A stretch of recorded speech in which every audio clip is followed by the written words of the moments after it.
Good morning student. कल last video में हमने रैंक कोरिलेशन के बारे में बात की थी। रैंक कोरिलेशन को स्पेयरमैन कोफिशिएंट ऑफ कोरिलेशन भी बोलते हैं। तो कैलकुलेशन ऑफ रैंक कोरिलेशन में तीन टाइप से करते हैं। फर्स्ट केस है जब हमें रैंक दिया गया हो, वो हमने कल डिस्कस किया। केस सेकंड है when rank are not given. अब ज़रूरी नहीं है वो हर बार आपको रैंकिंग में टर्म दे, कई बार वो आपको डेटा देगा, उसमें रैंकिंग आपको करनी पड़ेगी। तो एक्स और वाई की रैंकिंग करेंगे।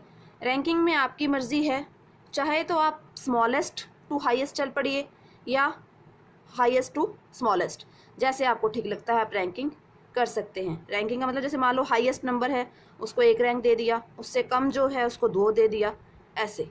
तो अभी क्वेश्चन करेंगे। क्वेश्चन है 10 student got the following marks in mathematics and accountancy. ये सारा डेटा दिया हुआ है। फॉर्मूला हमारा वही लगेगा जो हमने कल किया था। फॉर्मूला क्या था? 1 minus 6 summation D square n into N square minus 1, यही था। कई बार ये भी लिखा होता है,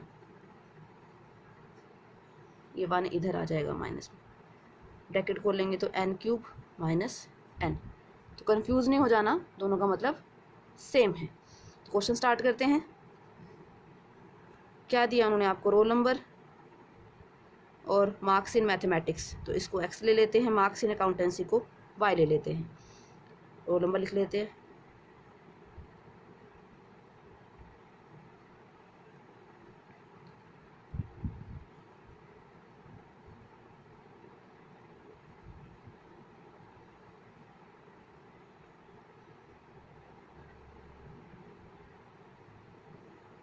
y में 84, 51, 91, 60, 68, 62, 58, 86, 53 और 47। उसके बाद क्या करनी है? इसकी रैंकिंग, मतलब आर ऑफ एक्स और आर ऑफ वाई। तो रैंकिंग करने के लिए पहले ये देखो इस सीरीज़ में हाईएस्ट टर्म क्या है। हाईएस्ट टर्म क्या है आपकी? 98। तो इसको क्या आ जाएगा? रैंक 1। 98 के बाद नेक्स्ट टर्म क्या है? 90, दैट इज़ रैंक 2। 90 के बाद नेक्स्ट टर्म क्या है आपकी? चेक करिए इसमें, दैट इज़ 82, 3। 82 के बाद 78, रैंक 4। 78 के बाद 78 से छोटी टर्म कौन सी है? 75, रैंक 5। 75 के बाद नेक्स्ट कौन सी है आपकी? दैट इज 65, तो रैंक 6। 65 के बाद 62, रैंक 7। फिर 62 के बाद छोटी कौन सी है? दैट इज 39, 8, 9 और देन 10। क्लियर? अब ऐसे वाई में हाईएस्ट टर्म कौन सी है?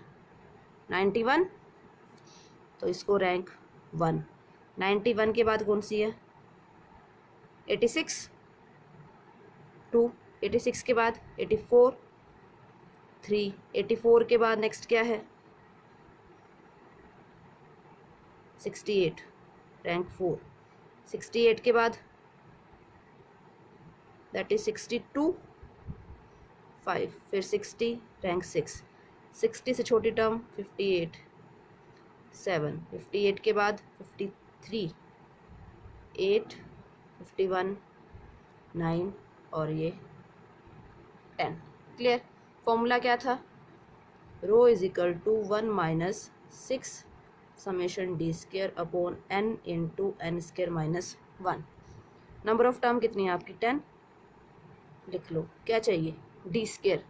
डी का मतलब क्या है? Difference between the rank. करो। 4 minus 3 1, 9 minus 9 0, 0, 10 minus 6 4, 1, minus 2 0, 0, minus 2 और माइनस 2। ठीक है जी। फिर उसका क्या करना है? स्क्वायर करो। 1, 0, 0, 16, 1, 4, 0, 0, 4, 4।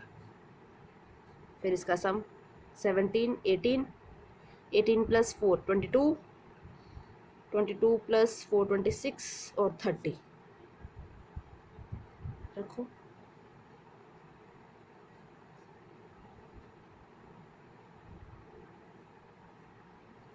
180, 100 minus 1, 99,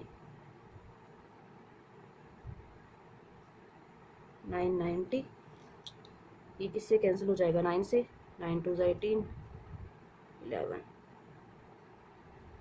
एलसीएम ले लो, 11 माइनस 2 होंगे, दैट इज़ 9/11, डिवाइड करें तो ये बनता है 0.82। क्लियर? मतलब जब भी आपको ये कहा जाए फाइंड द रैंक कोरिलेशन या calculate the rank correlation coefficient, पहले आपने ये देखना है भी टर्म आपको कैसे दी गई है, वो टर्म रैंकिंग में अरेंज की गई है या डेटा दिया गया है। अब डेटा दिया है तो पहले हमने रैंकिंग में अरेंज किया। अब इसी तरह हम इसका सेकंड क्वेश्चन करते हैं, calculate coefficient of rank correlation from the data given below. Word आ गया रैंक कोरिलेशन, मतलब किससे करना है, रैंकिंग से। सोल्यूशन करते हैं, मार्क्स इन स्टैटिस्टिक्स को ले लेते हैं हम x, मार्क्स इन इंग्लिश को ले लेते हैं y। 30, 40, 50, 80,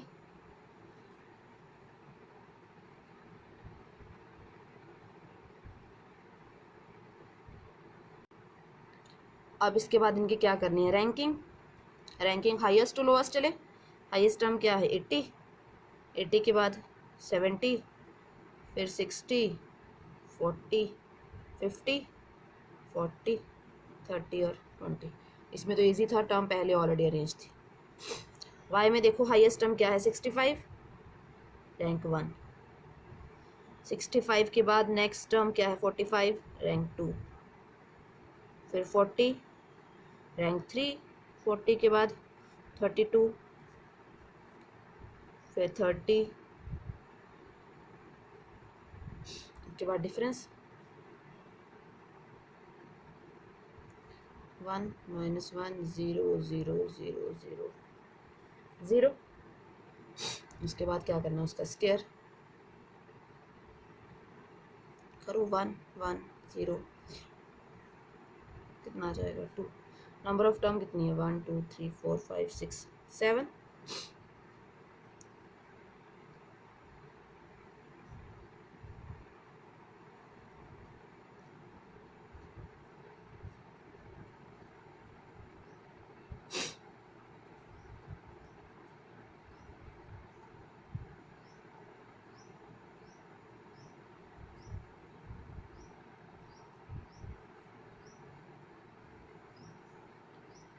सेवन इंटू 48 बनता है 336। तो 12 को अगर 336 से डिवाइड करें तो ये बनता है 0.0357 तो ये क्या आ गया आपका rank correlation. Clear? Second case हो गया हमारा। अगर इसमें कोई डाउट हो तो आप मेरे से कॉन्टैक्ट कर सकते हैं। Thank you.